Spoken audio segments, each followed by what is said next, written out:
Hey, welcome. Over the next few minutes, we are going to break down the science of learning and give you a toolkit that can totally change how you study and, more importantly, how you remember things. I mean, we've all been there, right? You put in the hours, you feel like you've totally nailed it, and then maybe a week later, poof, it's just gone. That feeling of pouring all your effort into a leaky bucket has to be one of the most frustrating things about learning. Well, first off, it is not just you. This is a universal experience.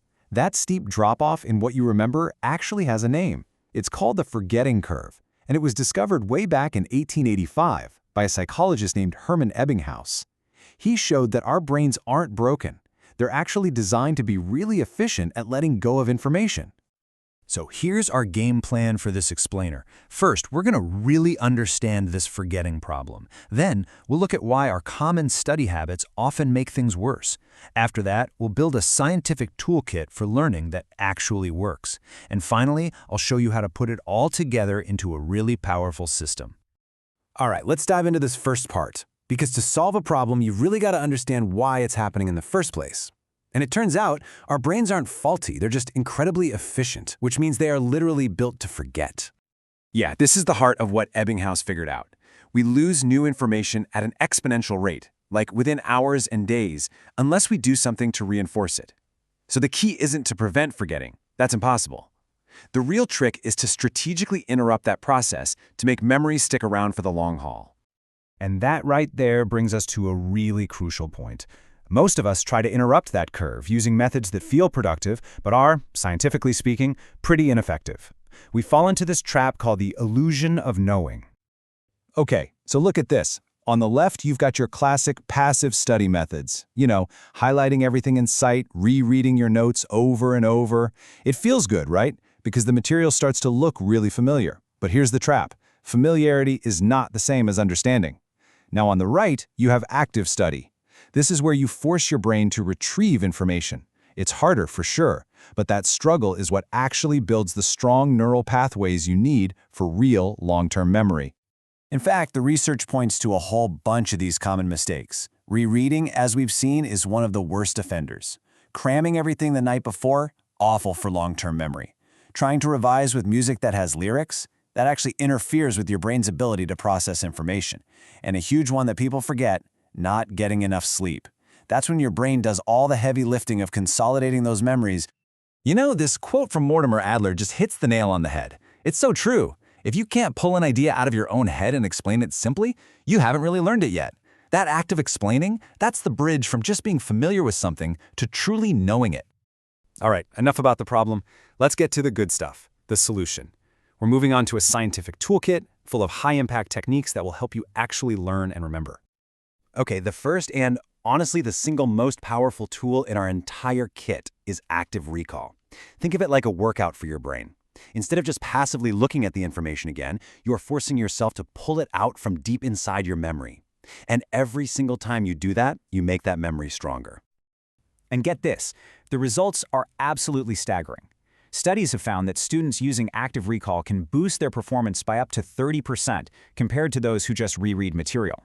And that wasn't just for memorizing simple facts. It applied to understanding deep conceptual ideas too. It is a total game changer. So you might be asking, okay, how do I actually do this? Well, the Feynman technique is a brilliant way to put it into practice. It's super simple. First, pick a concept. Then try to explain it in the simplest terms you can, like you're talking to a kid. You will immediately, and I mean immediately, notice where you get stuck or where you have to use fancy jargon. Those are your knowledge gaps. So you go back, fill them in, and then try to simplify your explanation again. Okay, tool number 2 is spaced repetition. And this one is so smart because it works with your brain's forgetting curve instead of fighting it. The whole idea is to review information right around the time you're about to forget it. By spacing out your reviews at longer and longer intervals, you're basically sending a signal to your brain saying, hey, this is important, you need to hang on to this. So what does that look like in practice? Well, a simple schedule could be something like this. You learn something new on day 1. You review it a couple of days later, then a week later, then a month, and so on. Honestly, the exact timing isn't what matters most. It's the principle of increasing the space between each review that really builds that durable long-term memory. All right, our third tool is a little weird, a bit counterintuitive. It's called interleaving. So instead of blocking out 3 hours to study just one topic, you actually switch between a few related topics in that same session.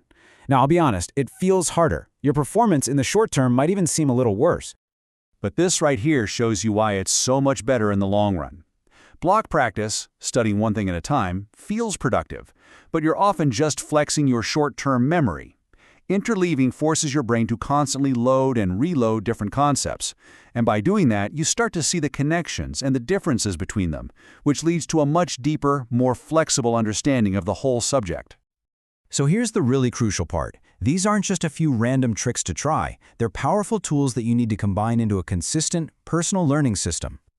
And what I love about this is how clearly the science breaks it all down for us. Based on tons of research in cognitive psychology, techniques like active recall and spaced repetition are ranked as having super high utility. And things like rereading and highlighting, low utility. This just lets us stop wasting our time on stuff that doesn't work and focus on what really moves the needle. So, to recap, your core system should be built on these 3 pillars. Number 1, active recall. Always be testing yourself. Number 2, spaced repetition. Schedule your reviews with increasing gaps. And number 3, interleaving. Mix up your subjects to build those deeper connections. And hey, one last practical tip for you. All these powerful learning methods still need one thing: focus. A really simple tool like the Pomodoro technique, where you work in focused 25-minute sprints with short breaks, can give you the structure you need to actually apply these strategies without getting totally burnt out. And really, if you remember just one thing from all of this, let it be this. Effective learning is not about some innate talent. It has nothing to do with being born smart.